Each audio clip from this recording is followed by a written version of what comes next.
The aluminum skin of a heavy bomber could transform from protective shell to death trap in the span of a heartbeat when those German 20mm rounds found their mark. Picture the way those autocannons worked, cycling through ammunition at rates that seemed impossible, each shell packed with enough explosive force to tear through metal like it was paper. The Focke-Wulf pilots knew exactly where to aim, and the Messerschmitt aces had spent countless hours practicing their approach angles, learning the exact moment to squeeze the trigger when closing in from dead ahead. During those brutal months spanning 1943 into 1944, the skies over Europe became a proving ground for these tactics. The German fighters would position themselves miles out, waiting at altitude, watching as the American formations droned closer.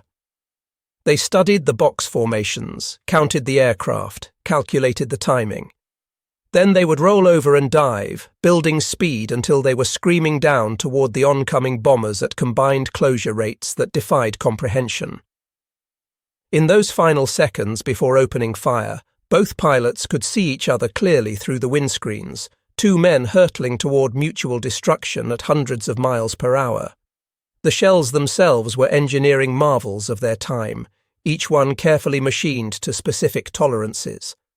When they left the barrels, they carried tremendous kinetic energy, spinning through the air with rifling-induced stability that kept them accurate even at distances that would have seemed impossible with earlier weapons. The moment one of those rounds punched through the thin aluminum covering of a flying fortress or a Liberator, everything changed. The shell would penetrate the outer skin, travelling through whatever lay beyond, whether that was empty air, structural members, fuel tanks, or human bodies, before the tiny fuse detected enough resistance to trigger detonation. Inside the bomber, the explosion was catastrophic in its immediacy. High explosive fragmentation would spray in every direction, shredding hydraulic lines that controlled critical flight surfaces, severing electrical cables that powered essential systems, puncturing fuel lines that immediately began spraying volatile aviation gasoline into the slipstream. The crews inside had no time to react to individual hits. One moment everything was normal, the sound of engines filling their ears through inadequate insulation. The next moment orange fire and black smoke were erupting from somewhere they could not see, and the intercom was filled with urgent voices trying to report damage, calling for help, screaming warnings that came too late. The tail gunners occupied the loneliest position in these aerial battles. Isolated in their cramped compartments at the extreme rear of the aircraft, they were often the first to spot the incoming fighters.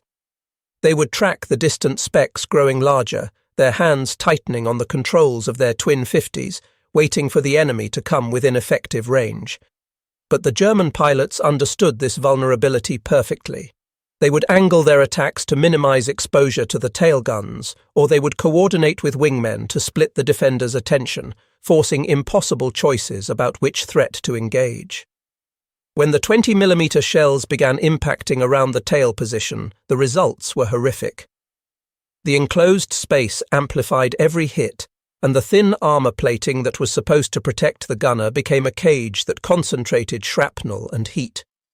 Some tail gunners reported being blinded not by direct hits, but by the flash of explosions happening just beyond their vision, the brilliant orange light overwhelming their dark-adapted eyes in an instant.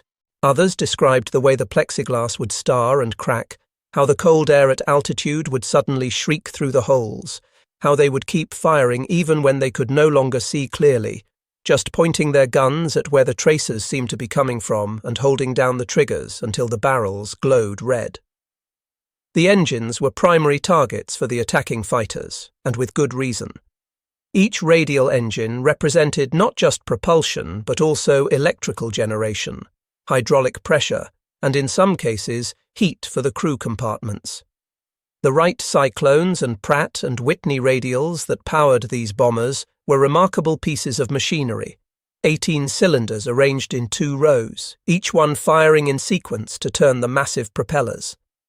When armor-piercing rounds penetrated the cooling fins and punched into the cylinder heads, oil and coolant would begin spraying immediately. The pilots in the cockpit would see the gauges swing wildly, temperatures climbing, pressures dropping, and they would have to make instant decisions about feathering the propeller, shutting down fuel flow, hoping the fire suppression systems would work. But fires at altitude were particularly vicious. The oxygen-rich environment meant that any ignition source would burn with terrible intensity. The aircraft carried their own oxygen systems, high-pressure bottles feeding regulators that allowed crews to breathe in the thin air above 20,000 feet. When shells penetrated these systems, the pure oxygen would feed any nascent flames, turning small fires into infernos within seconds. Crews described seeing blue flames running along oxygen lines, following the path of the plumbing through the aircraft's interior, igniting everything combustible they encountered. The tight box formations that the Americans had developed were meant to provide mutual defensive fire, concentrating the firepower of dozens of 50-caliber machine guns into overlapping fields that would shred any attacker bold enough to press home an attack. In theory, the formations were brilliant. In practice, when the German fighters came in from head-on, when they were closing at combined speeds exceeding 500 miles per hour, when they were firing shells that detonated inside the bombers, the defensive fire often failed to stop them in time. The formations would buckle under the assault, aircraft would fall out of position, gaps would open, and individual bombers would become vulnerable to follow-up attacks from different angles. The escort fighters tried their best, but in those early days before the long-range Mustangs became available in significant numbers, they were stretched impossibly thin. The Thunderbolts had range limitations that meant they could only accompany the bombers partway to the targets deep inside Germany. The pilots would nurse their fuel, calculating every minute, knowing that they had to save enough to get home, watching their gauges with increasing anxiety as they penetrated farther into enemy territory. When they finally had to turn back, they would waggle their wings in farewell, and the bomber crews would watch them go, knowing that the next hours would be the most dangerous, when they would be alone against whatever the Luftwaffe could throw at them. The German aces understood their advantages during these vulnerable periods. They would position their formations at optimal altitudes, waiting for the American escorts to depart, then they would begin their coordinated attacks. The most experienced pilots had developed loading schemes for their ammunition belts, mixing different types of rounds in specific sequences. Armor-piercing rounds would come first, designed to punch through any protective plating, creating entry holes for the following shells. Then incendiary rounds would follow, carrying compounds that ignited on impact, starting fires in fuel tanks and hydraulic reservoirs. Finally, high-explosive rounds would detonate inside the airframe, maximizing internal damage, shredding control cables and structural members. This careful sequencing turned each burst into a devastating combination, attacking multiple vulnerabilities simultaneously. The armor-piercing rounds would breach the defenses, the incendiaries would start fires, and the high-explosive shells would ensure catastrophic structural damage. A single well-aimed burst of 2 or 3 seconds could effectively destroy a bomber, even if it did not immediately explode or break apart. The cumulative damage would pile up impossibly fast. Wings would lose their structural integrity as spars were severed, control surfaces would become useless as cables parted or hydraulic pressure dropped to nothing, and the crew would find themselves in an uncontrollable aircraft that was no longer flying but falling. The survivors who made it back from these missions carried memories that haunted them for the rest of their lives. They described the visual signature of the German shells, the way they would see black puffs appearing in the air around them, each one representing an explosion that had just missed or had hit somewhere they could not see. The puffs would multiply during an attack, dozens appearing in seconds, creating a forest of explosions through which they had to fly. Then the fire would start, appearing suddenly, seemingly everywhere at once. It would be on the wing, spreading along the fuel-soaked aluminum. It would be inside the fuselage, smoke pouring from unseeable sources. It would be in the engine nacelles, yellow and orange flames streaming back in the slipstream. The crews counted seconds in these situations, their training taking over even as terror threatened to overwhelm rational thought. They had practiced emergency procedures countless times, knew the drills by heart, but doing them while the aircraft was shuddering from repeated impacts, while fire was spreading, while wounded crew members were calling for help over the intercom, required a kind of courage that defied easy description. The pilots would fight the controls, trying to maintain altitude, trying to keep the aircraft stable enough for crew members to bail out. The bombardiers and navigators would be gathering their equipment, checking parachutes, preparing to jump. The waist gunners would be helping wounded men toward the hatches, knowing that every second of delay reduced their own chances of survival. The bailout itself was a terrifying proposition. Even under the best circumstances, jumping from an aircraft at altitude was dangerous. The slipstream could batter a body, slamming people into the tail surfaces, breaking bones and causing unconsciousness. The cold at altitude was brutal, capable of causing frostbite in minutes. The lack of oxygen made every action harder, slowing thought processes, reducing coordination. And all of this assumed that the aircraft was stable enough to permit a safe exit, which was rarely the case when the ship was going down. Some men never made it out. They would be trapped by jammed hatches, knocked unconscious by enemy fire, or simply unable to overcome the centrifugal forces when an aircraft entered a spin. Others would exit the aircraft successfully, only to discover that their parachutes had been damaged by shell fragments, the silk panels torn, the shroud lines cut. They would deploy their chutes and feel the sickening sensation of falling too fast, watching the ground rush up with terrible inevitability. Still others would land successfully only to face capture, imprisonment, or summary execution if they came down in the wrong place at the wrong time. The technical sophistication of the German cannon systems was impressive, even by modern standards. The MG 151 20mm autocannon that equipped many of the Focke-Wulf and Messerschmitt fighters was a recoil-operated weapon that fired from an electrically driven revolving chamber. The rate of fire could exceed 700 rounds per minute when the system was functioning optimally, which meant that a 3-second burst could put 35 rounds into the air, each one capable of catastrophic damage. The shells themselves came in several varieties, but the most feared was the Minengeschoss, or mine shell, which had exceptionally thin walls that allowed for a much larger explosive charge than conventional ammunition. When these shells detonated, they produced blast effects that could shred aluminum structures and create overpressure waves that would rupture fuel tanks even without direct penetration. The pilots who flew these weapons into combat were professionals who had trained for years, learning their craft through countless hours of practice and combat experience.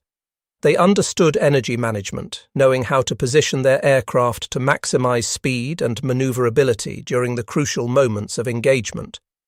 They knew how to lead their targets, accounting for the relative motion of both aircraft, the ballistic trajectory of their shells, and the time delay before the rounds reached the target area.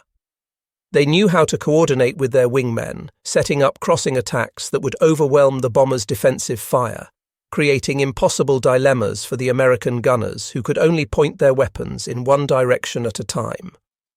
The head-on attack profile that became increasingly common during this period was particularly difficult to defend against. When a fighter approached from dead ahead, it presented the smallest possible target to the bomber's guns, while simultaneously targeting the bomber's most vulnerable aspect. The cockpit was located in the nose, with minimal armor protection for the pilots. The bombardier's position in the nose was even more exposed, surrounded by plexiglass to provide visibility for bomb aiming. A burst into this area would often kill or wound multiple crew members simultaneously, decapitating the aircraft's command structure in an instant. The closure rate during these attacks was so high that the actual time available for effective gunnery was measured in seconds. The fighter pilot would see the bomber growing larger in his gun sight at an alarming rate, would wait until the target filled his aiming reticle, would squeeze the trigger and feel his aircraft shudder as the cannon began firing, would see his tracers reaching out, converging on the target, and then he would be past, having to pull hard to avoid collision, the whole engagement having lasted perhaps 5 seconds from firing range to passage. In that brief window, he might have fired 50 rounds, and if even 10% of those connected, it could be enough to doom the bomber. The American crews adapted as best they could to these tactics. They added more armor plating to vulnerable areas, though this increased weight and reduced performance. They trained their gunners more intensively, emphasizing deflection shooting and coordinated fire. They experimented with different formation configurations, trying to maximize mutual defensive coverage while maintaining bombing accuracy. They requested more escort fighters, better escorts, longer-ranged escorts. But all of these measures took time to implement, and in the meantime, men were dying over Europe at rates that shocked even hardened commanders. The psychological toll on the crews was immense. They knew the statistics, knew that the probability of surviving a full tour of missions was alarmingly low. They lived with the knowledge that each mission might be their last, that random chance could put them in the wrong position at the wrong moment, that all their skill and courage might not be enough to save them if the enemy fighters caught them at a vulnerable moment. They watched friends disappear, saw aircraft explode in midair, witnessed the terrible beauty of burning bombers falling from formation, trailing smoke and pieces, and they had to keep flying, had to maintain position, had to continue toward the target as if nothing had happened. The ground crews who maintained these aircraft faced their own special hell. They would watch the bombers depart in the morning, counting them out, and then they would wait through the long hours, listening for the sound of returning engines. When the formations finally came back, they would count again, noting the missing aircraft, the ones that had been shot down or had crashed elsewhere. Then they would examine the survivors, walking around the battered aircraft, counting the holes, assessing the damage. Sometimes they would find blood in the cockpits, frozen in place. Sometimes they would find pieces of aircraft that did not belong, fragments from other bombers that had exploded nearby. Sometimes they would find damage so severe that they could not understand how the aircraft had made it home. The repair work was intensive and never-ending. Holes had to be patched, skin replaced, structural members reinforced or replaced entirely. Hydraulic systems had to be bled and refilled, electrical systems had to be traced and repaired, engines had to be changed out when they had been damaged beyond field repair capability. The ground crews worked through the nights under blackout conditions, knowing that their work directly affected the survival of the air crews who would fly these aircraft on the next mission. They took pride in their work, in returning damaged birds to flight status, in keeping the bombers flying despite the punishment they absorbed.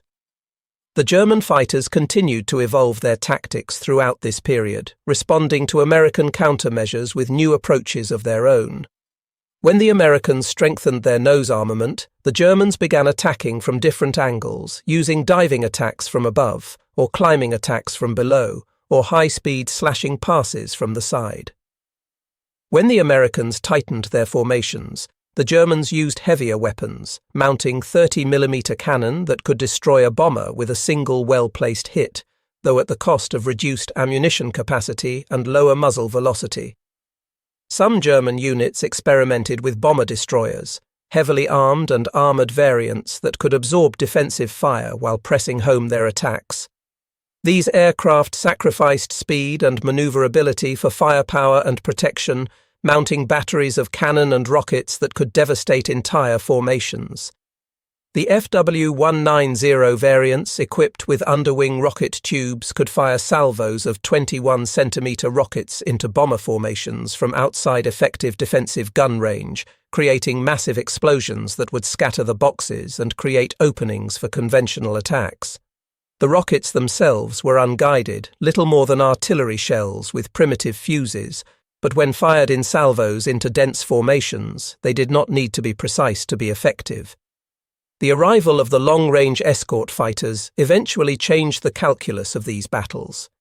The P-51 Mustang, with its laminar flow wing and efficient engine, could accompany the bombers all the way to targets deep inside Germany and still have fuel reserves for combat. When these escorts began appearing in significant numbers, the German fighters found themselves facing a new threat. No longer could they wait in safety for the short-range escorts to depart. Now they had to contend with capable enemy fighters throughout the entire mission profile, and the Mustang pilots were aggressive, experienced, and well-trained. The American escort pilots developed their own tactics, learning to position themselves advantageously, to watch for the telltale signs of German fighters forming up for attacks, to intercept them before they could reach the bombers. They would fly weaving patterns above and around the bomber formations, maintaining altitude advantage when possible, ready to dive on any enemy fighters that attempted to attack. When they spotted German formations, they would call them out over the radio, coordinate their response, and then dive to engage, accepting the temporary loss of altitude in exchange for the speed and energy needed to catch the enemy fighters.